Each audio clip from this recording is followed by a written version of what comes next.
भाई उत्तर प्रदेश पुलिस की जो भर्ती आई है ना, उसमें जो फिजिकल आपका स्टैंडर्ड टेस्ट है जिसको हम शारीरिक मानक परीक्षण बोलते हैं, उसमें आपकी जो हाइट है पुरुष कैंडिडेट की वो 168 सेंटीमीटर है, यानी कि 168 सेंटीमीटर। लेकिन इसमें जो एसटी कैंडिडेट है उनकी हाइट 160 सेंटीमीटर ली जाती है। ये ऐसे ही महिला जो कैंडिडेट है उनकी जो हाइट है ऊंचाई वो 152 सेंटीमीटर है, लेकिन उसमें 5 सेंटीमीटर की छूट है एसटी कैंडिडेट को। इसका मतलब ये हुआ कि general candidate other state Uttar Pradesh के, ओबीसी ईडब्ल्यूएस वाले और एससी की जो हाइट होती है वो सेम होती है। केवल एसटी कैंडिडेट को ही, वो भी यूपी का जो एसटी कैंडिडेट है उसी को छूट में आपको 5 सेंटीमीटर की छूट मिलती है लड़कियों को, और 8 सेंटीमीटर की छूट मिलती है पुरुष वर्ग में। ऐसे ही महिला के लिए सीना नहीं होता है, केवल पुरुष के लिए होता है। तो पुरुष के सीने अर्थात चेस्ट की प्यार दोस्तों 79 सेंटीमीटर ली जाती है।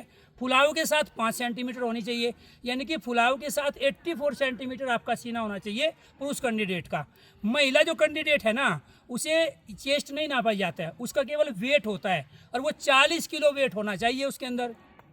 तो भाई अगर मिनिमम वेट मान लो 40 नहीं है तो वेट वाला इशू कोई खास नहीं है, वो आप मैनेज कर सकते हैं। और खासकर जो बच्चे हाइट की वजह से डरते हैं कि भाई 1 सेंटीमीटर कम है 1.5 सेंटीमीटर, तो भाई मैं ये कहूँगा जिनकी हाइट 1 सेंटीमीटर और 1.5 और 2 भी कम है ना, वो फॉर्म ज़रूर डालना। इसके लिए आप फॉर्म को ये पहले ही सोच लेंगे भाई मेरी हाइट कम है, फॉर्म नहीं डालूंगा, तो ये आपके साथ गलत हो जाएगा। क्योंकि हाइट के लिए भी कैसे मैनेज करना है उस पर भी हम एक डिटेल वीडियो बनाएंगे। तो ये वीडियो उन बच्चों के लिए जो हाइट में 1 सेंटीमीटर या 1.5 सेंटीमीटर कम रहे। जिसका भी वेट हाइट का इशू है, कम है, जिसका वेट या हाइट 1 साल में जाके भर्ती पूरी होगी।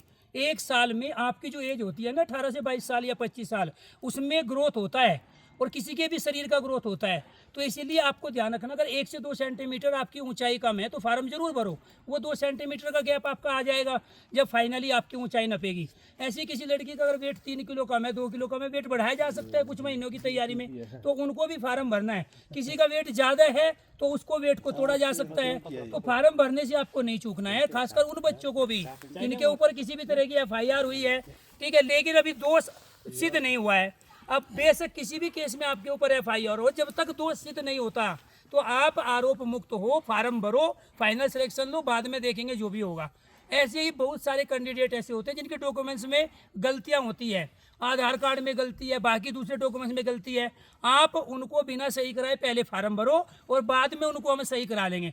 10th के डॉक्यूमेंट्स में अर्थात सनद मर प्रमाण पत्र में जो चीज़ है ना, उसी को आपको फार्म में फिल करना है।